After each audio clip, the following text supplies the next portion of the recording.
Hello, and welcome to my channel. I'm Mandi, author of 10 young adult novels so far, 8 of which I'm rewriting this year. You don't really need to know that. This is probably my last Rings of Power review.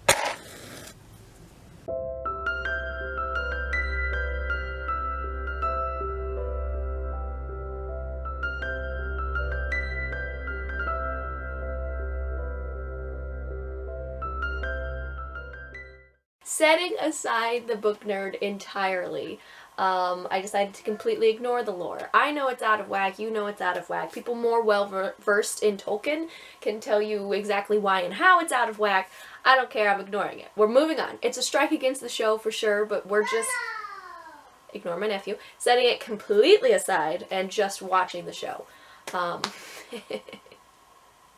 Which, honestly, I'm not gonna lie, I think made it worse, because when I wasn't focused on the lore and the things wrong with that, I was suddenly paying rapt attention to the storytelling. A lot of times, the plot tends to be driving the characters. They're not making decisions that then have consequences that then they have to, like, deal with.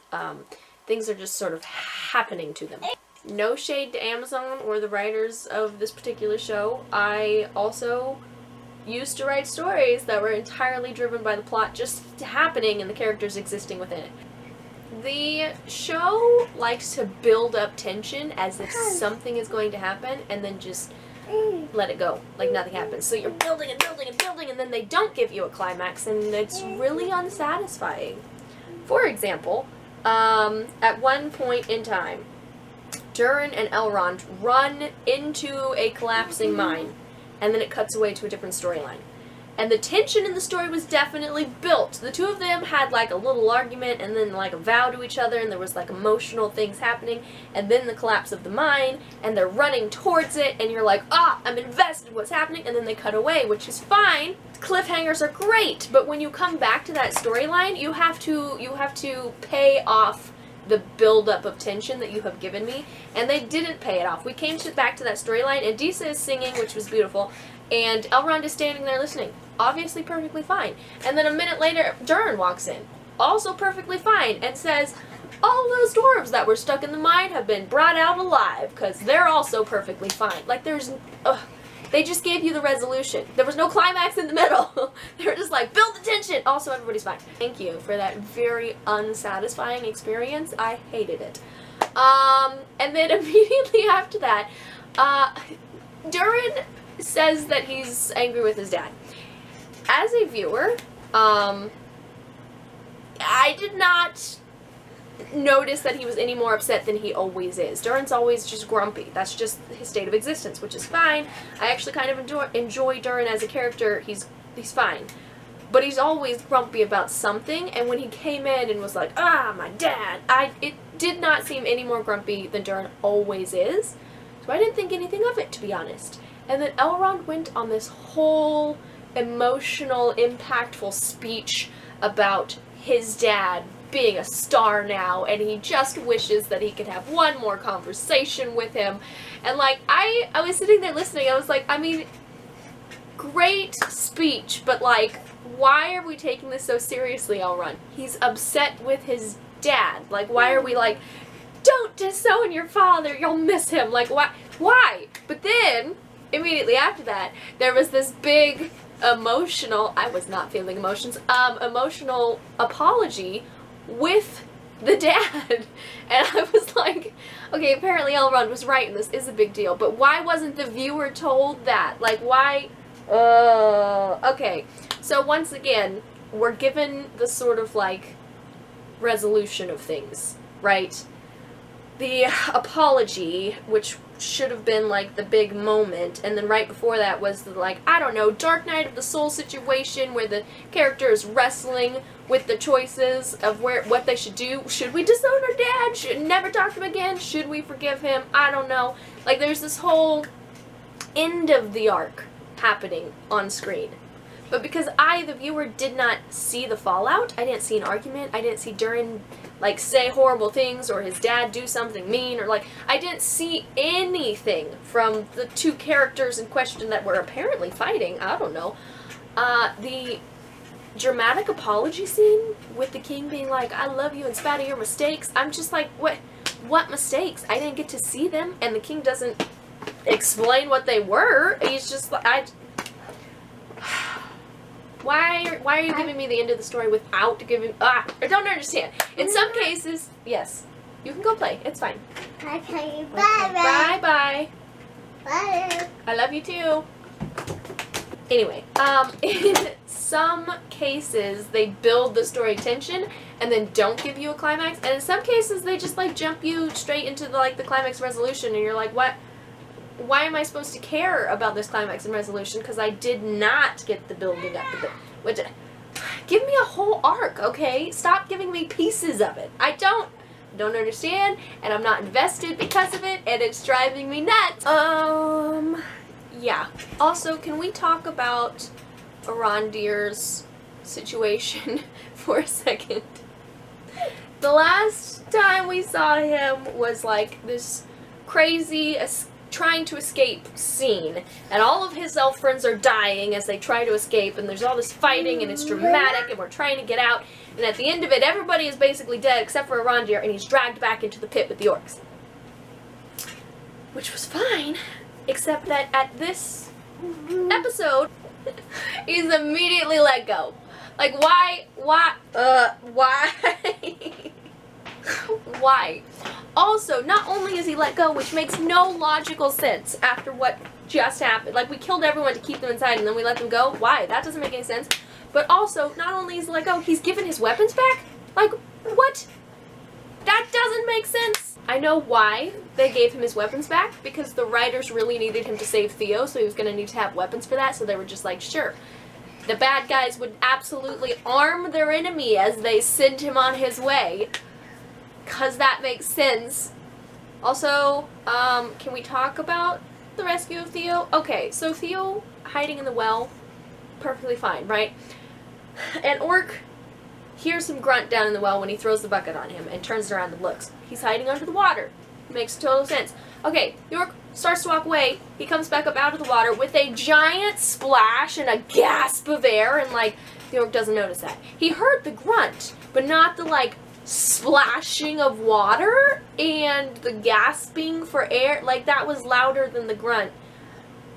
That doesn't make logical sense. Also, later that night when he climbs out of the well, he scrambles out of the well, and then the camera pans and there's like 3 orcs standing 2 feet from him.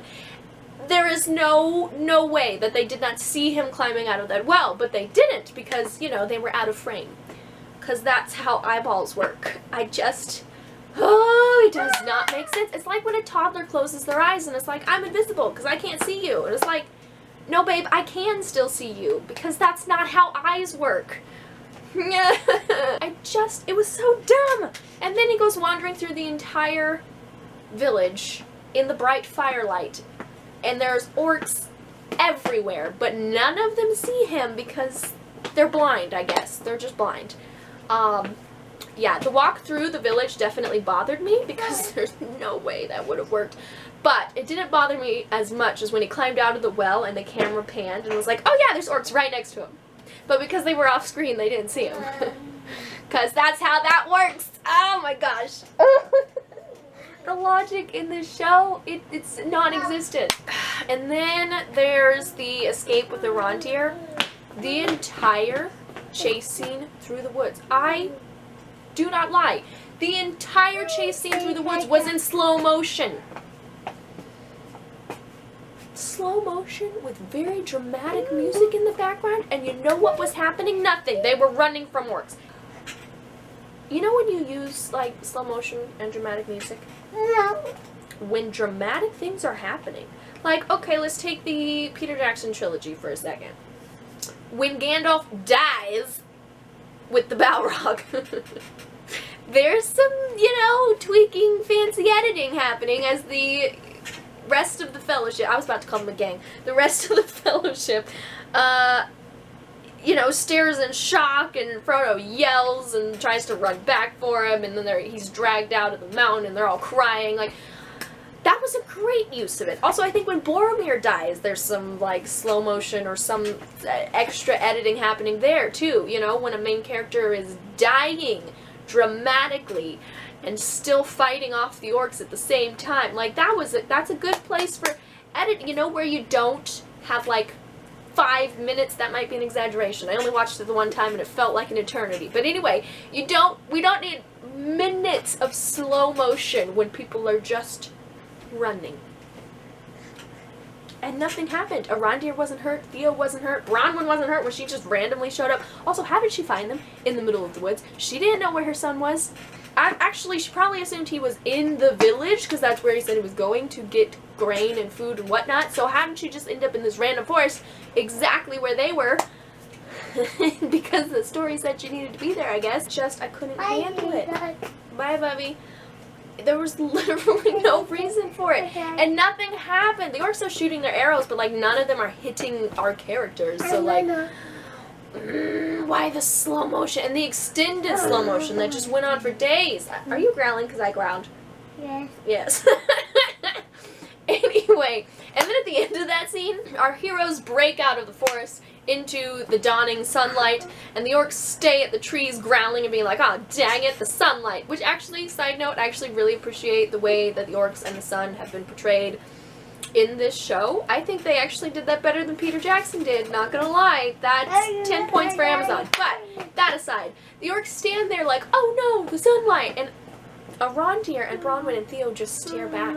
There's like a whole minute or more of just a staring contest. And the orcs are just like, ah, dang it, we can't reach them. It's not like I have a long-range weapon that I was just using to fire at them in the forest, and now that they're standing completely still and are a non-moving target, like,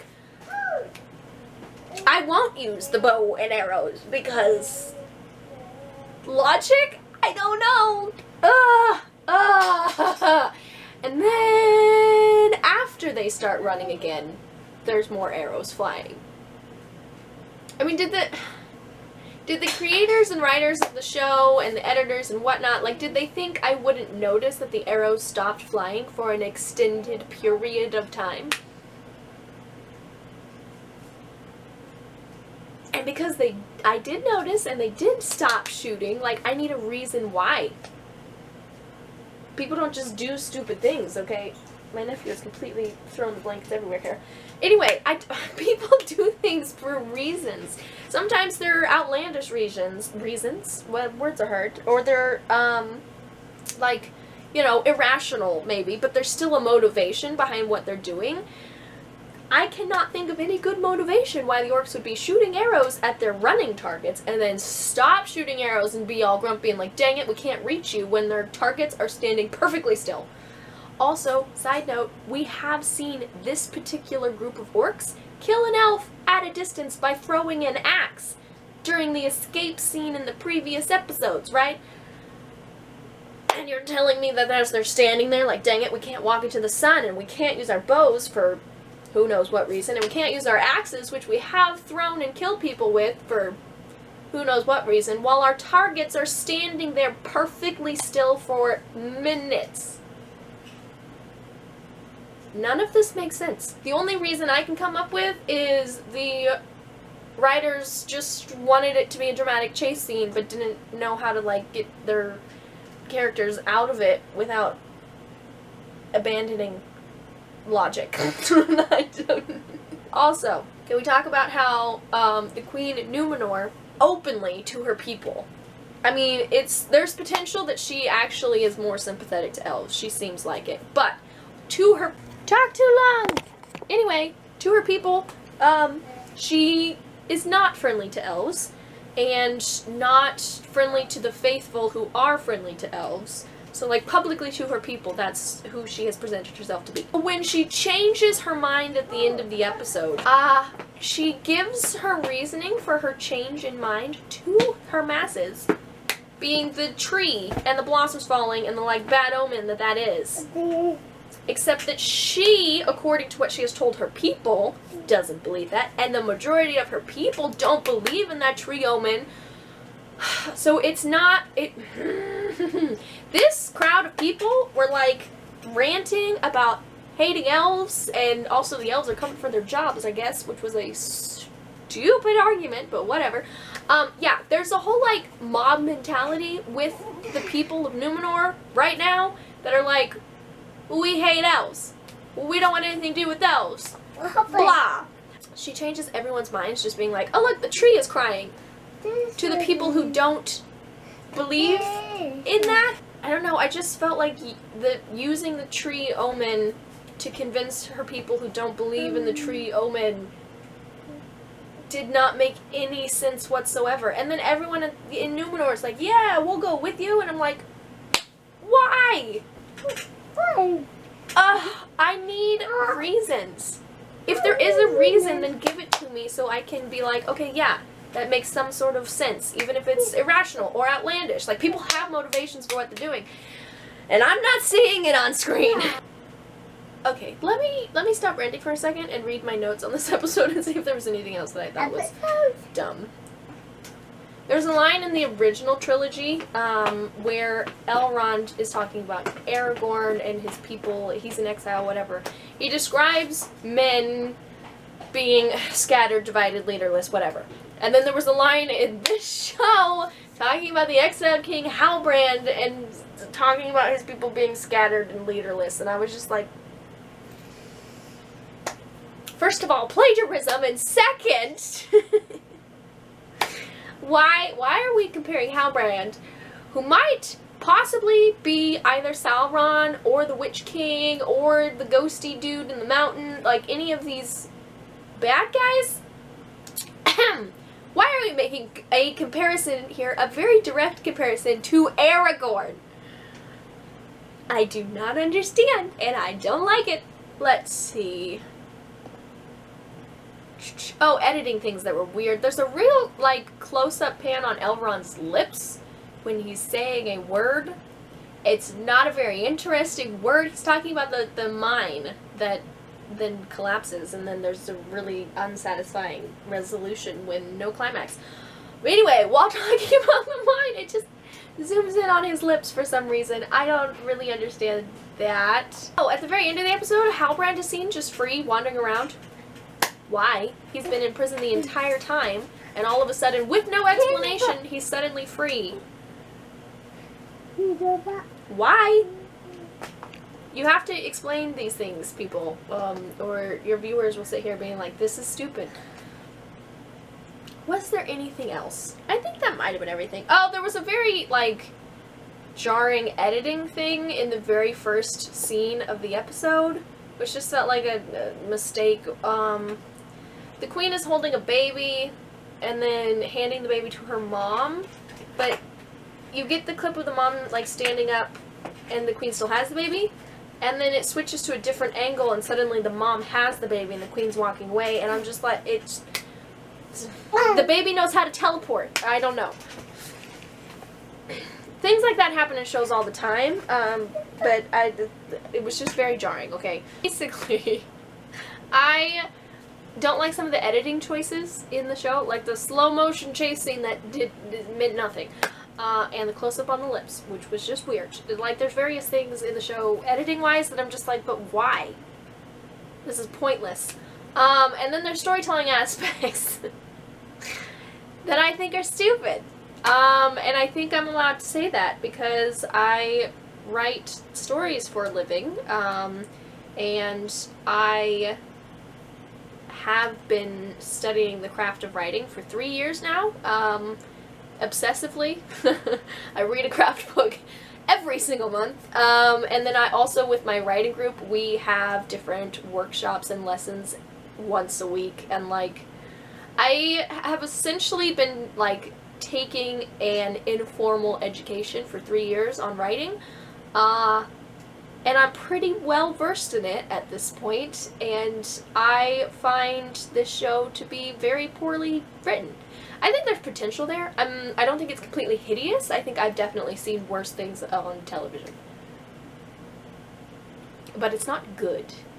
And the more I ignore the lore issues and just watch it as a viewer, the more I notice the bad storytelling.